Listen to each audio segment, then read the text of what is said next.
What's up everybody, this is Dizzy. Ini adalah video pertama di channel YouTube gua. Tujuan utama gua bikin channel ini adalah untuk membahas suatu anime atau manga, dan yang bakal kita bahas kali ini adalah anime yang berjudul Made in Abyss.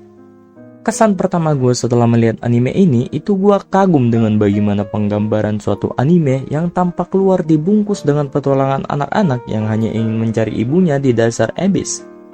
Bagi yang sudah nonton anime ini, pasti sudah tahu apa yang akan menunggu kita semua di sepanjang jalannya cerita ini dimulai. Tanpa berlama-lama, ada 5 poin yang akan gue bahas dalam anime ini, tapi sebelum itu jangan lupa pencet like dan subscribe untuk bikin gue semangat membuat video ke depannya. Terima kasih. Poin yang bakal gua bahas pertama adalah sinematografi. Dari awal, Made in Abyss memikat kita lewat sesuatu yang sederhana, yaitu keindahan, tapi bukan keindahan yang biasa. Ini keindahan yang terasa asing, bahkan berbahaya. Setiap adegan dibingkai dengan begitu hati-hati. Kamera sering bergerak perlahan, memperlihatkan pemandangan luas dari ketinggian, di mana tokoh utama terlihat kecil, nyaris tak berarti di hadapan dunia yang terbentang di bawahnya. Jurang besar yang disebut Abyss selalu ditampilkan dengan cara yang membuat kita merasa terintimidasi, seolah lubang itu bukan sekedar latar, tapi mata raksasa yang sedang menatap balik. Sinematografinya gak hanya indah, tapi membuat kita semua sadar bahwa keindahan itu punya konsekuensi. Cahaya lembut dan warna yang cukup colorful menipu mata kita. Langit biru, pepohonan hijau, dan suara angin memberi kesan damai. Tapi di balik setiap bayangan ada ancaman yang tidak diucapkan. Setiap kali kamera menjauh, penonton dipaksa mengingat satu hal. Dunia ini terlalu besar, terlalu tak peduli untuk sekedar disebut tempat petualangan anak kecil. Made in Abyss sengaja membuat kita jatuh cinta pada visualnya, lalu perlahan menghancurkan perasaan itu sedikit demi sedikit, sama seperti Abyss itu sendiri. Sinematografi di anime ini bukan sekedar alat untuk mempercantik cerita, ia adalah bahasa yang berbicara tanpa kata. Setiap wide shot menegaskan betapa kecilnya harapan di tengah dunia yang begitu luas. Setiap close up menunjukkan ketakutan yang gak bisa diucapkan oleh karakter. Made in Abyss membuat kita memahami satu hal. Terkadang, keindahan bukan tanda kehidupan, tapi peringatan akan kehancuran yang sebentar lagi datang. Poin kedua, kalau kita ngomongin Made in Abyss, kita juga harus ngomongin tentang world buildingnya, dimana yang kita tahu Made in Abyss sendiri adalah salah satu anime dengan world building terbaik. Kalau sinematografinya membuat kita kagum dan takut, world building Made in Abyss membuat kita merasa benar-benar tersetut ke dalam dunianya. Dari lapisan pertama yang masih relatif aman, hingga kedalaman yang bahkan cahaya pun gak masuk. Setiap lapisan jurang ini punya identitas sendiri. Flora, fauna, makhluk-makhluk aneh, bahkan hukum fisika dan biologi di setiap lapisan berbeda satu sama lain. Setiap detail terasa hidup, seolah dunia itu ada sebelum karakter-karakternya lahir, dan akan tetap ada setelah mereka pergi. Dunia ini bukan sekedar latar, ia adalah pemain utama yang terus mengawasi dan menuntut. Para delver, para penjelajah jurang, bukan pahlawan, mereka hanyalah tamu di tempat yang sudah memiliki aturan sendiri. Satu langkah salah, satu keputusan ceroboh, dan konsekuensinya bisa fatal banget. Kehebatan world building Made in Abyss bukan hanya soal luasnya jurang atau desain makhluknya yang unik, tapi soal logika internal dunia itu sendiri. Segala sesuatu, dari cara tanaman bergerak, cara makhluk berburu, hingga fenomena kutukan Abyss terasa konsisten dan nyata. Dunia ini bernafas sendiri, punya ritme sendiri, dan tidak peduli apakah manusia bisa mengikutinya atau tidak. Dan di sanalah teror yang paling mendalam. Dunia yang terlihat indah, penuh warna dan detail, bukan diciptakan untuk menyenangkan manusia. Ia mengundang kita masuk, memberi hadiah berupa penemuan dan misteri, tapi selalu menuntut harga yang tak terbayangkan.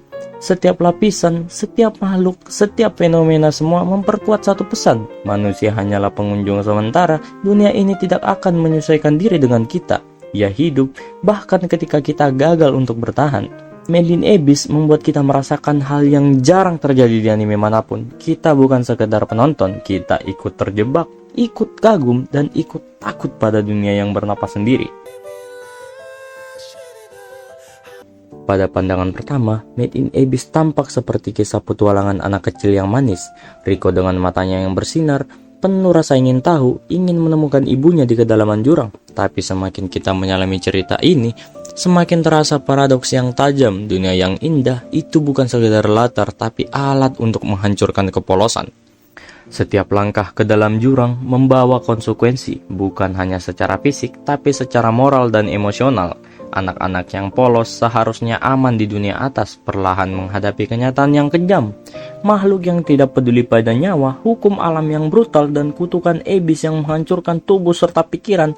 Kepolosan mereka menjadi bahan bakar untuk penderitaan, dan rasa ingin tahu yang murni berubah menjadi obsesi yang mematikan. Tema ini bukan sekedar tragedi. Ini adalah refleksi tentang manusia sendiri, betapa keingintahuan dan keberanian bisa membawa kita ke penemuan yang luar biasa, tapi juga bisa menghancurkan kita ketika kita mengabaikan batas tubuh, batas moral, dan batas eksistensi. Medine Abyss menampilkan filosofi yang kelam. Dunia tidak bertindak jahat, tetapi manusia terlalu lemah untuk memahaminya. Kepolosan dan rasa ingin tahu yang dulu menjadi pelindung perlahan dicemari oleh kenyataan bahwa dunia ini tidak dirancang untuk manusia. Dan yang paling menakutkan, kita sebagai penonton ikut merasakan transformasi itu. Kita jatuh bersamaan dengan karakter, melihat kepolosan berubah menjadi beban yang menghantui setiap langkah. Inilah kekuatan dari anime Made in Abyss. Ia bukan sekedar kisah petualangan, tapi pelajaran tentang batas manusia, dunia yang indah sekaligus mematikan, dan kepolosan yang perlahan dicemari, mengingatkan kita bahwa rasa ingin tahu adalah hadiah, tapi juga kutukan yang paling murni dari seluruh umat manusia. Yang membuat Made in Abyss berbeda dari banyak anime gelap lainnya bukan darah atau kekerasan semata. Terornya lebih subtil, lebih menyentuh ke inti psikologi penonton. Kita melihat anak-anak kecil, polos, tersenyum dan tertawa, lalu perlahan menghadapi penderitaan yang seharusnya tidak pantas mereka rasakan. Tidak ada musik dramatis untuk memperingatkan kita, tidak ada efek menegangkan yang memaksa kita takut. Yang terdengar hanyalah keheningan, hembusan angin, tetesan air, dan nafas mereka sendiri. Saat penderitaan itu datang, kita sebagai penonton tidak bisa mengalihkan pandangan. Kita dipaksa menyaksikan rasa sakit yang murni dan tanpa filter.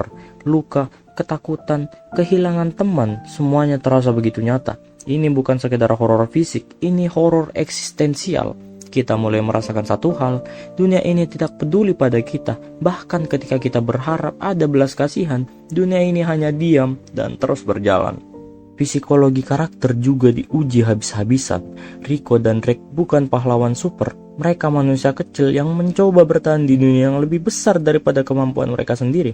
Setiap keputusan mereka memiliki konsekuensi psikologis yang mendalam, trauma, ketakutan, dan kadang kehilangan diri sendiri. Dan kita, penonton, ikut merasakannya, ikut panik, ikut bingung, ikut merasakan sakit yang mereka rasakan. Teror di Made in Abyss diam-diam tapi mematikan. Dia tidak memaksa kita takut lewat efek instan, tapi lewat keheningan yang berbicara lebih keras dari kata-kata. Lewat rasa kehilangan kepolosan yang perlahan memakan karakter dan penonton. Disinilah kejeniusan anime ini. Ia membuat kita sadar bahwa kadang hal yang paling menakutkan bukan hantu, bukan pula monster besar, tapi dunia yang tidak pernah peduli pada kita sama sekali. Setelah kita menelusuri sinematografi yang menakjubkan, dunia yang bernafas sendiri, filosofi kepolosan yang tercemar, dan teror psikologis yang diam-diam, kita sampai pada satu kesimpulan yang sederhana namun mengerikan. Made in Abyss adalah paradoks hidup yang bergerak di layar. Ia menampilkan dunia yang begitu indah hingga kita ingin terus menatapnya. Namun di saat yang sama, dunia ini tidak dibuat untuk manusia. Kita jatuh cinta pada visualnya, terpesona oleh makhluk-makhluk aneh, dan terpikat oleh rasa ingin tahu yang murni. Tapi semua itu dibayar dengan pengalaman yang mengiris hati. Dunia di Abyss tidak peduli pada kita, tidak peduli pada karakter, dan tidak peduli pada moral atau harapan. Ia hanya ada dengan hukum-hukum yang tetap, logika yang konsisten, dan kehidupan yang terus berjalan. Kita ikut jatuh, ikut tersesat, dan ikut kagum.